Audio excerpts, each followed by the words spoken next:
Deathwalker 9000. Utgar, Solberg, Unique Hero, Deathwalker Precise, Large 7. This guy's got 1 life, move of 5, range of 7, attack of 4, defense of 9, 140 points. And let's get into his special attacks here. He has a thing called Explosion Special Attack, range 7, attack 3. Choose a figure to attack. Any figures adjacent to the chosen figure are also affected by the Explosion Special Attack. Deathwalker only needs a clear sight shot at the chosen figure. Roll 3 attack dice once for all affected figures. Each figure rolls defense dice separately. Deathwalker can be affected by his own Explosion Special Attack. Range enhancement. Any Solberg guards adjacent to Deathwalker adds 2 spaces to their range. And yeah, I will say this with Explosion Special Attack, because this was when me and my buddy Jason played a game one time where he was using Deathwalker and he had to roll against himself. I believe this is the case. I could have had Deathwalker, but I believe he did. And he had to roll for his Deathwalker, and his Deathwalker ended up dying from his own attack. So that can happen. Happen quite a bit. But I will say initially, when Heroscape was first released, I mean, Deathwalker was one of the first released, and in that commercial, you do see him being taken out by Drake Alexander and friends. So definitely one of the first things you saw in Heroscape was just this big hulking, robot that's like, yeah, that's cool, I want it. And it is a really fun robot Solberg to play. But does it play well competitively? What do we think, guys? So if you take the just Rise of the Valkyrie box and kind of just have the Deathwalker kind of isolated from everything else that was released, commons and all that stuff, Deathwalker is actually a really fun unit to play in that format because he kind of is just this big hulking behemoth that can take a lot of hits. But competitively, I've seen Deathwalker be used well in good scenarios, just that range and AoE. And you forget height. A range 7 attack 5 is one of the highest you can get in the game.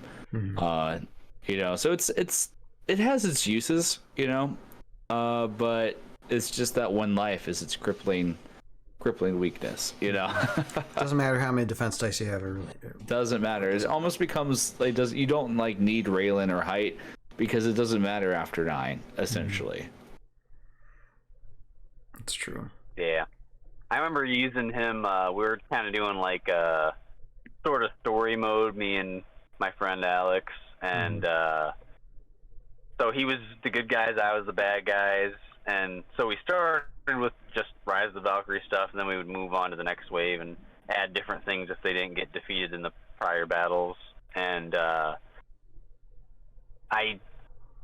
he used like I don't remember what, it might have been Airborne or something, but I know he used a squad of something, and he got 3 or 4 attacks out, and in that first volley of attacks, the 3rd or 4th attack, he rolled 1 dice, and I blanked. And that was one of the most mad moments I've ever had playing Heroscape, because I was like, this guy has so much defense, and 1 skull just killed him. But many times. Then last time, I think, last time we played, we did that AOA versus Classic stuff, though. He actually probably did the best he's ever done. We had like a group of people fighting one of the last people in the Classic army, and so Deathwalker had a shot on a group of 5 people, and 2 of them were bears with 2 lives. 1 was above him, so he had 5 defense, 2 lives. And then Miserix had like 3 life, Leviathan had 2 life, and who was the other one? Oh yeah, Rockshot had 2 life left too. And he came up and did his explosion attack, and he got all 3, and he killed all 5 of those figures in 1 shot. So he can sometimes surprisingly do a lot of damage, but usually not so much. especially if it's a lot of commons, because in that battle there wasn't really much commons at all. It was pretty much one squad of each or one hero of each. So, but it's fun when it works. Yeah. The biggest problem with Deathwalker is he doesn't have flexibility with his life. Like, you think, oh, the Deathwalker whiff, but odds are, like, you can, I mean, it just depends on the dice. You can last a long time, but you don't have the ability to disengage, like risk a wound for disengagement. Right. You know, auto wound abilities like Sonlin or just your Nightmare. Lava is a pain in the butt. Like, there's so much, like, you're really stuck with it that the defense, there's so many things that can get through this defense, this game state nowadays that it, like, if he had like once per game he can ignore a wound ability, that'd be like really fun. You're like, oh cool, I have one more chance to kind of move him around and use him. But as is, he's iconic. He can cause a lot of damage to like Roman armies, armies that clump up together or need to. He'll take them all out. But everyone's felt a Deathwalker whiff. Everyone has had the dice betrayed. And that story. Yep. Yeah. And he's too scary to want to use in your army. He's got a little bit of synergies. I mean, with C3V and stuff. I mean, slightly classic, but I mean, nothing really too solid. I mean, again, there's just better stuff to use usually, and I mean, and it's not as terrible as like Deathwalker 7000, but yeah, like what Doc says here, no hero benefits more from Zedian infantry than Deathwalker 9000, who finally has a figure that really benefits from his range enhancement. So with Zedian infantry or something, it might be possible, and so I mean to get him some synergies. But yeah, I just think people are looking for just stuff that's better out there. Really, and it's a fun unit to play for your casual game that you just play. Bring out Deathwalker. He's a blast. You'll have a fun time. You'll have stories to tell regardless if you win or lose. But if you're looking to win a trophy, maybe look at some other options or try to really utilize. But I mean, he's like 120 points in Delta. 140 classic. Delta points is 110 actually. 110. So if you had 110 points left over and you don't have a strong range or special attack, I mean, you could definitely use that points pretty well. Yeah. Why not? I mean, it can take out squads. Just be one you have to really seriously consider. Vincent saying, as long as Drake is not around, his defense is very good, but not invincible yet. That's one thing you just have to keep in mind when it comes to defense for him. Let's read. Let's read the lore on this fella. Let's see here. It says, like his fellow Soulborgs, the Zetian guards, Deathwalker 9000 is slowed down by his cumbersome full body armor. His lumbering demeanor may at first deceive those who are unfamiliar with Soulborgs, but they would be ill-advised to let down their guard. Deathwalker 9000's armor is impenetrable, unless he whiffs, and one exploding fireball from his energy blaster can wipe out a cluster of warriors in a nanosecond. To defeat Deathwalker 9000, an enemy must find, by either luck or proximity, one of the few vulnerable areas under his armor plates.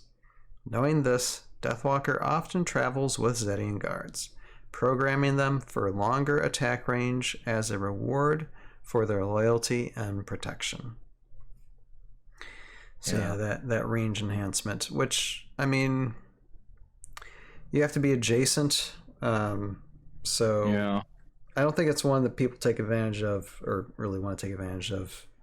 It works better with the Blastotrons if you put him with if you have room in a Blastotron army. Right. Because then the Blastotrons are attacking with what's the range, 9 range at that point? That's pretty spicy. Yeah. But at the same time, if you find a chink in the armor and he whiffs a 9 defense roll, then boom, buff gone. So yeah, I mean, I think the challenge would be, I know we're saying if you want to win a competitive game, don't do it. But I think the challenge is, use them in a competitive game to see if you can. How good of a Heroscape player are you? It's just sometimes that's how I view these things. Sometimes yes, it's not what people might want to choose most of the time, but how much of a Heroscape player do you consider? How skilled are you of being to think can I win with this or not? Try the really challenging ones. But yeah, I would say fun miniature, and of course, I mean the financial price of this. I mean, it's one of the cheapest things you can get. So I have three. You can have. Well, people will give you, give you them. I know I probably have like more than a handful. So, but yeah, definitely not everybody's choice, but still fun, and it's definitely, when it comes to OG Scape for your collection, Rise of the Valkyrie, that's what you got. So I guess that is all we could say. Take a look at Deathwalker 9000 for consideration for your Heroscape collection, but you probably already have a dozen of them anyway. So there you go.